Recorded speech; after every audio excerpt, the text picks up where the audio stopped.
Hello everyone, quick video this time. I'm going to be showing a chess league game I played last week. I was debating whether or not to even show it because there isn't really much to show, but for the record I will plough ahead. This should only be about 10 minutes or so at the most. I was playing somebody who's about 2000, 2100, somewhere between those ratings, and I was actually black, so I'm going to flip the board round so you can see it from my perspective. In this game, with 60 minutes with a 15-second increment, he played knight f3, I played d6, and then d4. So I can play f5 going into a Dutch, I can play c6 going into a kind of a Czech system, and there's a few other options as well. I chose bishop g4, which I believe is called the Wade defense, W-A-D-E. And the plan is essentially black can trade off their light squared bishop to damage the white pawns by making them retake the bishop and double up, and then I can put lots of my pawns on light squares if I choose to. White played bishop f4, going into a kind of a London system setup, and I then had the option of whether to take the knight or not. This game I chose not to, but I have played plenty of games where I have taken the knight. I played knight f6, e3, so now me taking the knight is not so advisable because the queen will recapture and I won't get the counter chances that comes along with doubling the white pawns. Knight bd7. I'm planning to play e5 and then gain some control of the center with the pawns.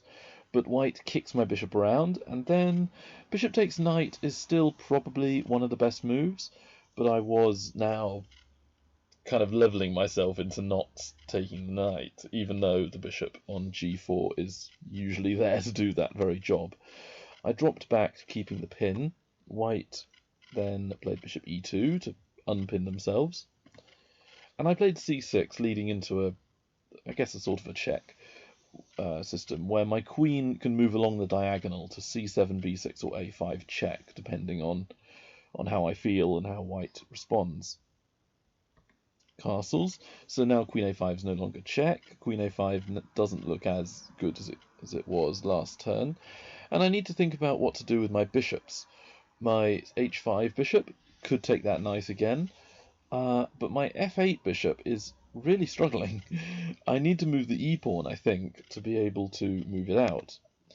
So I want to play the move pawn e5, and I need to have an extra defender on the or controller on the e5 square. So my queen goes to c7. Possibly queen a5 was stronger because I'm not lined up with the white bishop. White gains space, and so do I with e5. And a very nice move from white, bishop h2. Their bishop's out of danger, there's no way I can trade it off, and it's still going to be aiming towards the black pawns that are occupying the center of the board, and also the black queen. It's putting some nasty pressure on that diagonal, so I have to be very careful to avoid dropping a pawn or exacerbating the situation I'm in. The line I'd looked at briefly was e4, and then after knight d2 and I trade, I can't play d5, which would shore up the position because I would lose the queen. So I didn't like the look of this. In the analysis after the game, there were a few teammates of mine and also some of the opponents as well, who were all talking about the games, and one of them recommended I could possibly play queen b6 and then I'm fine. But to be honest, I just don't like this position. I think knight c3 is very good for white generally, getting lots of play. And even though I can take b2, I feel like my e4 pawn will soon drop. Maybe not directly next turn, but very soon after. I'm losing a central pawn for a wing pawn, and also giving the b file for white's rooks. It didn't strike me as being terribly good, to be honest. So I didn't play e4. I played bishop e7 to develop the bishop a little, well, a bit anyway, improve the bishop, and castle my kingside. So there will be castling on the same side, and it will be less likely I get hacked on the queen side if I were to castle in that way. Knight c3, and I castle, and b4. Again, gaining lots of space on the queen side. I felt like my rooks weren't any good, and my bishop on e7 still needs to be kind of proven to do something. And I played a5, trying to improve the a8 rook, but possibly rook e8 or even rook c8 is an alternative. And it turns out the computer likes b5, gaining even more space and refusing to allow me to open the a file for my rook.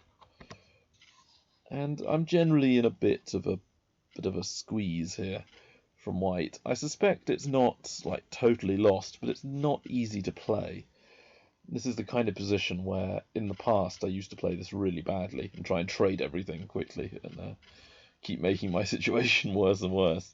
I'd probably have to build up slowly with putting my rooks in the centre of the board and just withstanding the white pressure for the next few moves. But instead, white chose a3, and this was a good omen. I was able to take, then play queen b6, and now I'm out the way of the white dark squared bishop, which is on h2, no longer under the cosh quite as much, aiming at the b pawn, and I'm contesting the a file, so I may end up fighting on the queen side. And again, the computer likes b5, where we get some very complicated positions after we trade on a1. And apparently, after I take on d4, if white takes with the knight, I can trade the bishops, and the space advantage for white is greatly diminished. This looks, fairly okay for black. Again, I don't think I can argue that white is worse, but I think black is close to equal. I wouldn't be averse to playing this position. And if pawn takes, which is the alternative to that, white's gained a bit more space than if they did knight takes. But again, I think now is the time I can take, and I should not take on d4, because can you spot white's winning move?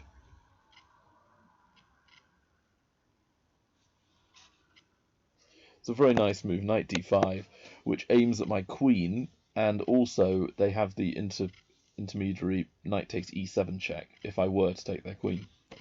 So it looks like I'm dropping a piece. But even without taking the pawn, I think I'm okay, despite the fact that white has the two bishops. I might be able to play d5 in the future. And possibly, I might even be able to play it now, but it does look a little premature due to white going c5. But if, for example, if white took, I could probably take with the knight. And then after bishop takes, pawn takes, knight takes, here, oh, nasty, rook e1.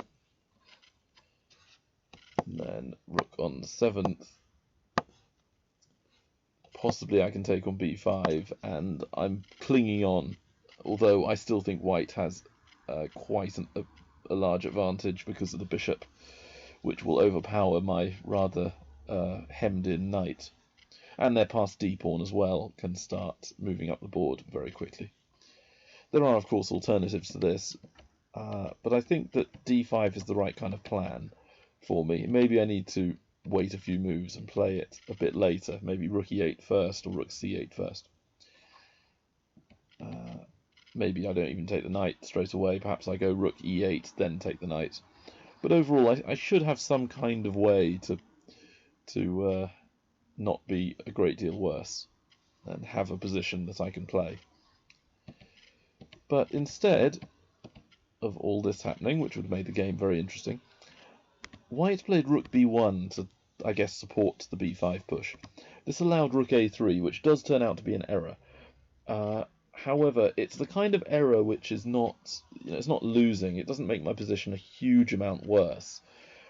It simply puts pressure on my opponent by attacking that knight and forcing them to make a decision, which is often the way that humans can outplay each other by the slow use of pressure.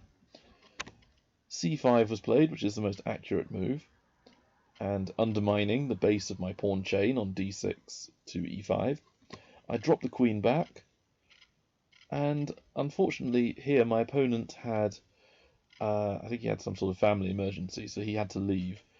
and so he ran out of time, and I suppose I technically won, but afterwards we decided to retroactively call it a draw because white is better here. There's still plenty of the game to go, and that bishop lining up with my queen and pawns is really horrible. So I definitely think white has got the better of me in the opening stage of the game. So that was my match. There isn't really too much to analyse because it ended so fast. And as my opponent was a solid 2100 or sort of player, or maybe a little bit lower, there is a good chance I could have lost if we had continued. So that will do it for this video. Hope you found some of it interesting, and see you next time. Bye.